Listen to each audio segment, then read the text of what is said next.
একটি লোক পাথর কাটার কাজ করত। লোকটা জীবনে তার অবস্থান নিয়ে খুবই অসন্তুষ্ট থাকতো সব সময়। একদিন সে এক ধনী ব্যবসায়ীর বাড়ির পাশ দিয়ে হেঁটে যাচ্ছিল।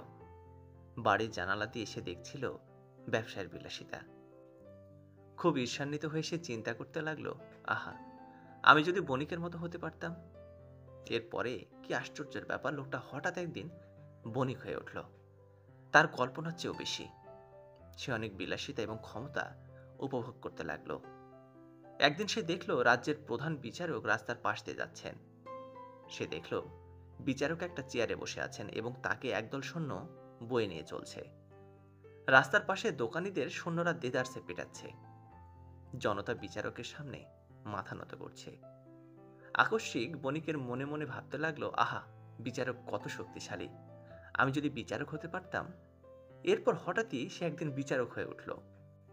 তার সৈন্যরা তাকে সেডান চেয়ারে সর্বত্র বহন করে নিয়ে যেতে লাগলো। তার চারপাশের লোকজন তাকে প্রচন্ড ভয় ও ঘৃণা করতে লাগলো। এক গ্রীষ্মের দিনে বিচারক সেডান চেয়ারে খুব অস্বস্তি বোধ করছিল। সে সূর্যের দিকে তাকালো। আকাশে গর্বিতভাবে জ্বলজ্বল করছিল সূর্য। বিচারকের উপস্থিতিতে সে একটুও নতজানু হয়নি। বিচারক ভাবল, সূর্য কত শক্তিশালী, আমি যদি সূর্য হতে পারতাম। এরপর হঠাৎই সে সূর্য হয়ে উঠল। সকলের উপরে প্রচন্ডভাবে জ্বলে উঠল, ক্ষেত পুড়িয়ে দিল।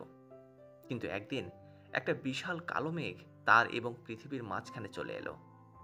সূর্য আর তার আলো দিয়ে নিচের কোনো কিছুকেই জ্বালাতে পারে না। সে ভাবল, এই মেঘটা কতই না শক্তিশালী, আমি যদি মেঘ হতে পারি। এরপর সে মেঘ হয়ে ওঠে। বৃষ্টি নেমে বিদ্যুৎ চমকে সে মাঠ ও গ্রাম প্লাবিত করে দিতে লাগলো। কিন্তু শীঘ্রই সে দেখতে পেল যে তাকে কোনো বড় একটা শক্তি দূরে ঠেলে দিচ্ছে। মেঘ বুঝতে পারলো এটা বাতাস। এই বাতাসটা কতই না শক্তিশালী, আমি যদি বাতাস হতে পারতাম। এরপর সে বাতাস হয়ে গেল। বাড়ির ছাদ উড়িয়ে দিল, গাছ উপড়ে ফেলল। কিন্তু কিছুক্ষণ পরেই বাতাস আবিষ্কার করলো যে সে এমন কিছুর সাথে ধাক্কা খাচ্ছে যাকে সে নাড়াতে পারছে না কোনো ক্রমেই। সে দেখলো একটি বিশাল সুউচ্চ পাথর দাঁড়িয়ে আছে। সে ভাবলো, পাথর কতই না শক্তিশালী, আমি যদি পাথর হতে পারতাম। তারপর সে একটা পাথরের খণ্ড হয়ে গেল। পৃথিবীর অন্যতম শক্ত পদার্থ, কেউ তাকে নাড়াতে পারে না। কিন্তু কিছুক্ষণ বাদে সে লক্ষ্য করলো একটি হাতুড়ির শব্দ ভেসে আসছে। কেউ একজন পাথরটাকে ভাঙছে। আমার চেয়ে শক্তিশালী আর কে হতে পারে, সে ভাবছে। সে নিচে তাকিয়ে তার অনেক নিচে একটা লোককে পাথর কাটতে দেখতে পেল। সে তার নিজেকে অবশেষে চিনতে পারল।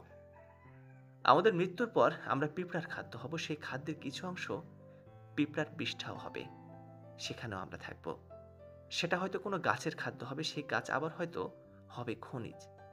একটা গ্যাস ক্ষেত্র আবিষ্কার হবে একদিন। সেই গ্যাস দিয়ে রান্না করার সময় আমি দেখব আমি সামনে দাঁড়িয়ে রান্না করছি।